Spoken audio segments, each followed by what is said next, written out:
work through all that, but I think probably the best place to start is half guard. So let me do this. Cole's not ready yet. Let me do this. Sam, come here. So I have close guard. Okay, so he's like slowly posturing here. He wants to pass slow, and then he begins to push this leg up. So that's close guard. I'm gonna put him in a half guard right here. Okay, here's half guard with knee shield. Walk around a little bit this way.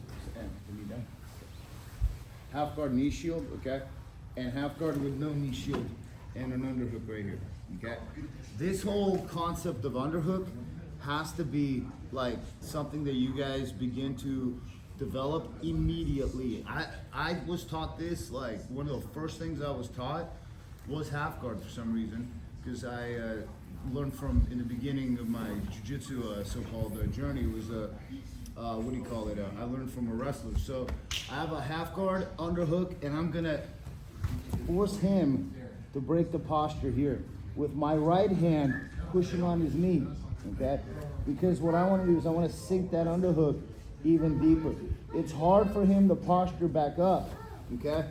As I keep pressuring forward here. Oftentimes that I'm seeing is that you guys are doing this underhook here. Posture up, pull your right arm out, okay? And now I want to be able to get back to an underhook where your trajectory should be your left ear and the belt knot right here, and my left hand around the hip, because I want to break his posture here, okay?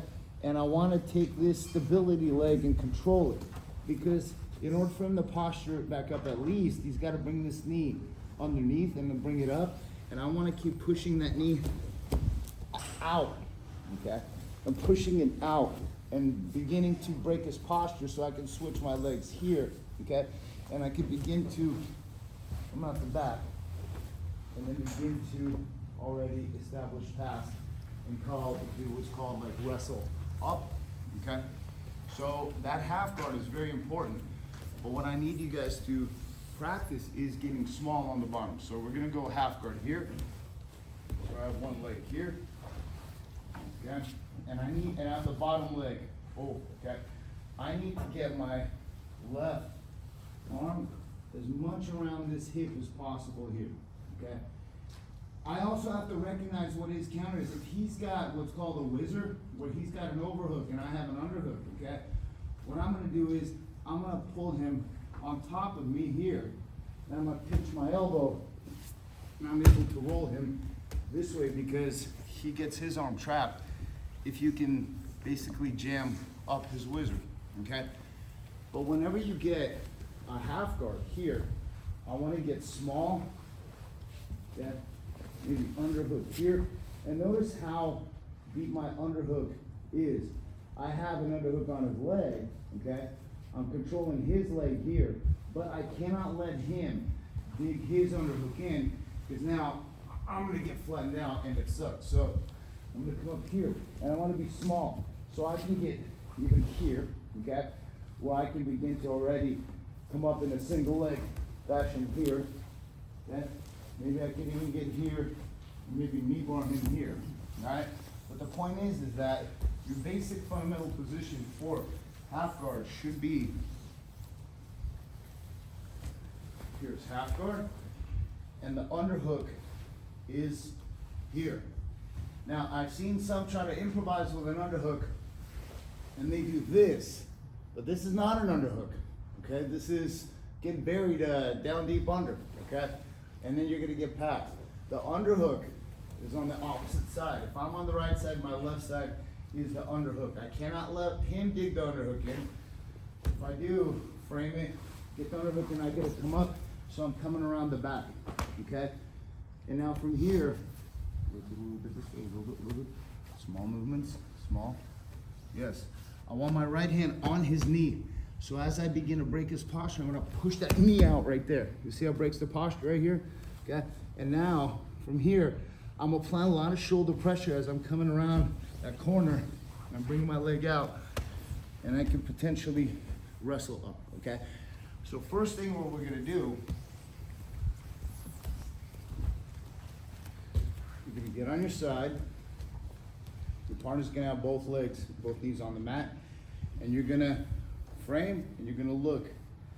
That's the underhook. You're gonna sit up, bring your left ear to their belt. If you're up here, probably they're gonna take a hand and push your head down to the mat. Not that way, not that way. Down to the mat, this way, that way, okay? So here it's a lot harder, okay? Because if he starts trying to push my head, I'm gonna force his arms to the mat. Notice how my hand is deep. Sometimes you can go here, but I prefer you guys anchor it here, okay? You can even now get a kind of like a seatbelt grip here, and I'm gonna pull him down right there. You feel that? Okay, try to posture up. You see how his hands are committed to the mat? Put your hands up to the mat. Yeah, okay? So that's what we're gonna do. You're gonna get this grip all the way around the underhook. That way you'll know your underhook is deep enough. Okay, so watch. I'm here. I'm gonna sit up. I'm gonna reach for the underhook here. My right hand gets this seatbelt grip, and I'm gonna pull with my right hand here, and I'm gonna just drag him forward right here. Notice what I'm doing with my legs? I'm pinching and extending the leg right there. Sam, try to posture up. Okay? And I'm opening, flaring my elbow open. If my elbow's here, posture up. See how much easier it is for him to posture up versus this right there. Okay? And I'm trying to stretch that leg out as well, because I don't want to let him bring this knee in. Notice here? Yes. Because in order for me to get up, I got to switch my feet this way here, so that my bottom one can slide out from underneath. But we'll do that as the second stage. So we're here. Look. Right? Let's sit up here. My right hand, get the seat belt, and I'll pull it around where my right elbow's even trying to aim for his left kind of knee thigh. Because he's going to bring that left knee forward. And you can also do that potentially sometimes, okay? Get that underhook deep enough, because if you can't grab your hand, it's not deep enough, and I want you guys to be able to reach deep enough for that far hip. Get the actual anchor and just anchor it. That's a good way to just keep that half guard really set up for the next progression. All right, let's go. 1, 2, 3. If you get it.